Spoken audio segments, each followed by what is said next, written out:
Zach raised his beer, grinning like he owned the world. To Michelle, our family's paper pilot. Laughter erupted.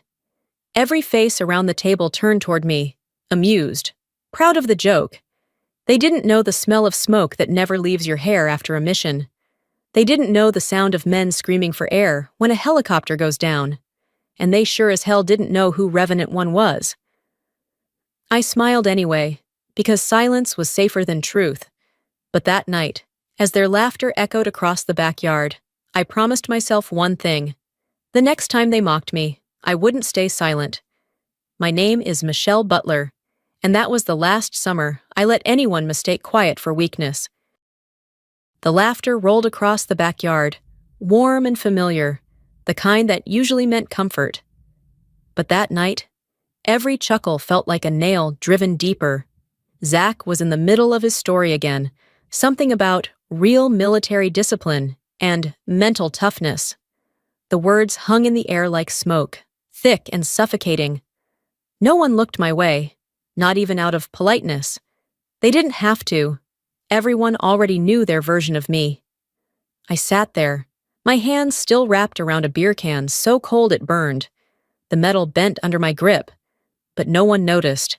Maybe they'd forgotten I was there. Maybe that was easier. The Butler family tradition, loud voices, louder pride, left no room for quiet ones like me. And silence had always been safer than truth. When Zach raised his drink toward his father, Captain Roland Butler, pride lit up the older man's face. I watched them, father and son, so perfectly mirrored in confidence and noise. For a moment, I wondered if there was ever space in this family for someone who didn't need applause to prove her worth. The smell of salt reached me before I even realized I'd walked toward the beach. The laughter faded behind me, replaced by the crash of waves against the sand. I stood there barefoot, the water biting at my ankles, and made a quiet promise beneath my breath. Someday, the silence that kept me invisible would break. Not with anger, with truth. I grew up by the coast where people believed 3 things kept a family together: stay quiet, work hard, and never cross the line. I had already broken all 3 before I turned 25. In our town, my Uncle Roland's name meant strength, medals, and stories that men told after too many beers. He was the legend. Zach, his son, was the heir to that legacy. And me, the girl who flew planes, was the polite afterthought, the side note in their conversations. They loved to talk about heroes, but never to the one sitting at the same table. I let them. Words were dangerous when the truth you carried was stamped classified. Still, some nights, the memories crept in like tidewater, the cockpit flooding with red light, the radio crackling with panic. We're pinned down. Revenant One. Do you copy? And my own voice answering steady and low. Copy. I'm not leaving you behind. Weeks later, back at the base, my commanding officer spoke quietly, almost reluctantly. Captain Roland Butler owes you his men's lives. He knows it was you. I froze. So that was the truth hiding in plain sight. The man who raised Zach's pride on a pedestal had once been under my wing, literally. He knew. He'd chosen silence, for his son, for his name, maybe to keep the family myth alive, but the cost was mine. That night, sitting with my father in the fading light, he said, almost to himself, "Some people get applause, others get the sound of engines." I understood. It was his way of telling me he saw me, even if no one else did. But the quiet didn't comfort me anymore. It pressed down, heavy as salt in an open wound. If Roland wanted silence, then I'd choose the opposite. I'd choose the light. The moon was already high when I walked down to the beach, my feet sinking into cold sand. I wasn't surprised to see Roland there, a beer can in his hand, eyes on the horizon where the sea swallowed the sky. He didn't turn when he spoke. Thank you, Michelle. I know you were Revenant One. The words hit like a flare in the dark, bright, quick, gone. I said quietly, I just did my job. But you could have said something. Just once. He sighed. I didn't want Zach to feel small. Then you made me smaller instead. He didn't argue, just nodded, staring at the water. You're right. My team still owes you one. But in the service, we don't say thank you out loud. We just remember. I studied his profile in the moonlight. This man who had built his life on silence and command. He wasn't cruel. He was trapped in the logic of men his age, where words were weakness and acknowledgement meant imbalance. But that order they protected so fiercely was choking the rest of us. I didn't raise my voice. I didn't need to. Keep your silence if it keeps you comfortable, I said. But the next time someone laughs at me, I won't stay quiet. Roland finally looked at me then, his expression softening. Good, he said. You've earned the right. The tide pushed closer, foam lapping at our feet, the moon glinting across the waves. In that silver light, the unspoken became clear. The line between love and pride, loyalty and fear. I turned back toward the house, the laughter faint in the distance, and knew this would be the last summer my silence protected anyone but me. I wouldn't be silent again. 2 years later, I came home different. The confidence I'd earned in the air didn't seem to fit inside my family's backyard. The smell of smoke, the same country songs, the same voices. Nothing had changed except me. Zach stood by the grill, already performing. He raised his beer toward the crowd.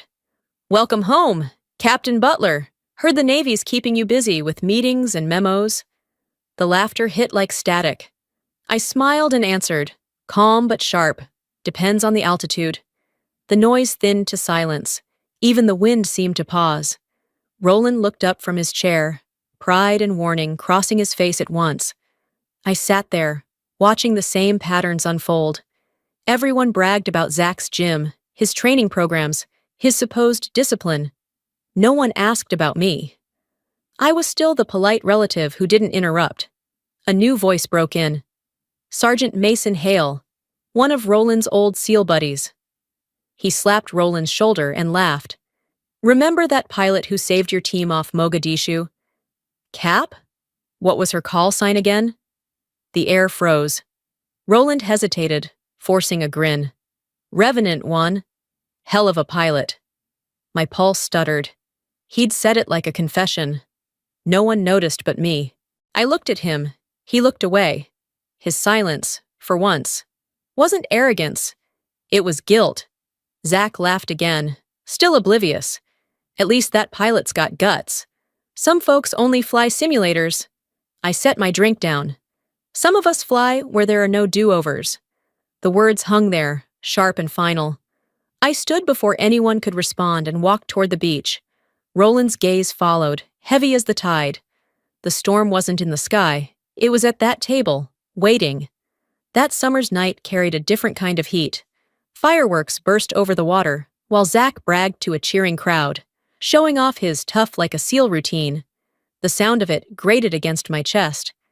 Inside, my mother stirred lemonade and smiled faintly. Roland's son is doing so well. You flying those planes is nice too, honey, just so dangerous.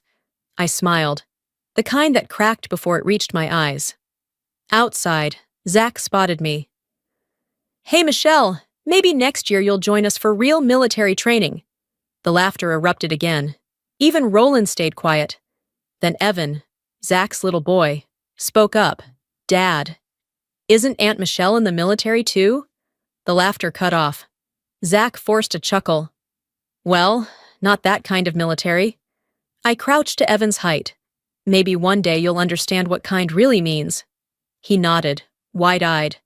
That innocence hit me harder than any insult could. Later, I found Roland alone at the kitchen table, his hand trembling around a half-empty beer. You know this isn't harmless, right? I said.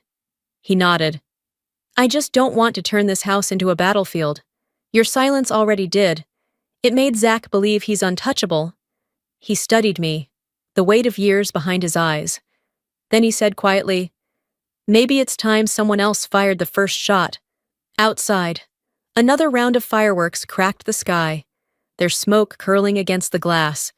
In the reflection, I saw myself, not small, not quiet, just steady, ready. The next time they came for me with laughter, I wouldn't shrink back. The next time, I'd let the truth detonate. 3 years after that summer, I came home again. The Florida air was thick with heat and salt, the smell of barbecue mingling with ocean wind. Captain Roland Butler's 60th birthday had turned into an event. Old SEAL brothers, neighbors, family, all gathered like it was a reunion of legends. Zach was in the middle of it, loud and shining, retelling training stories as if they were war tales. His friends laughed too easily, too loud. When he saw me, he raised his beer with that familiar grin. Michelle's back. "Hey, Commander, still flying the desk, huh?" Laughter rippled through the yard. I set my glass down slowly, met his eyes. "Still flying, Zach. Just not as low as you think." The laughter died fast. Roland looked up, jaw tightening, eyes narrowing with something that felt like both warning and respect. Zach tried to laugh it off. "Relax. I'm kidding. You know I love you, right? You love the sound of yourself," I said softly. A drunk SEAL cut in. "You military too? Sweetheart, what's your call sign?" Zach smirked. "Oh yeah, let's hear it. Maybe paper wings?" I scanned their faces, every one of them waiting for me to play along. I took a breath. Revenant One. The laughter vanished. A veteran's voice broke the silence. "Wait, you were the pilot in Mogadishu." Roland stood, shoulders squaring as command filled his tone again. "Zach, apologize. Now." Zach blinked, nervous. "Dad, it's just a joke. Apologize. For what?" Roland's voice cut through the crowd. "For mocking the pilot who saved my men." The color drained from Zach's face. "You mean her? She flew through fire so we could come home," Roland said. "And you laughed at her. You didn't ask," he added. When Zach whispered, "I didn't know," I stood still in the quiet that followed. The air hummed with truth. Zach finally said, "I'm sorry, it's fine," I said, though both of us knew it wasn't. Roland's eyes met mine, heavy with shame and pride. He reached into his pocket, placed a brass coin in my palm. "To the one who flew through fire. You earned this years ago." I should have given it then. Fireworks burst beyond the trees, their noise swallowed by silence. Later, I drove along the coast with the windows down. The night smelled of salt and smoke. The coin in my hand caught the glow of passing headlights. I didn't feel angry, only clean, like something inside had finally torn loose. Roland's truck pulled over behind me. He walked toward the water, sleeves rolled up, not the captain anymore, just a man. "You shouldn't have had to wait for me to speak," he said. "But you did," I answered. He handed me a folded mission report, Operation Revenant. My name was on it, blacked out under thick lines of ink. They classified everything, but we never forgot your call sign. He took a breath, eyes glassy. "I thought silence would protect you. I was wrong. It only protected my ego, and Zach's." I said, "Yeah, him too." Then he pulled another coin from his pocket, old and worn. "This one's from my team. We kept it for the day. We could thank you, right?" I held both coins in my hand, metal glowing gold in the moonlight. "We're good, Captain. Just don't stay silent again." He nodded toward the waves. No more silence. When I turned to leave, he said quietly, "Zach's not angry at you. He's angry at himself for not earning what you did. Then maybe it's time he learns how to earn something real." The wind shifted, cool and steady. I closed my fingers around both coins. Behind us, the tide rolled in and carried the night's last sound away. No more silence.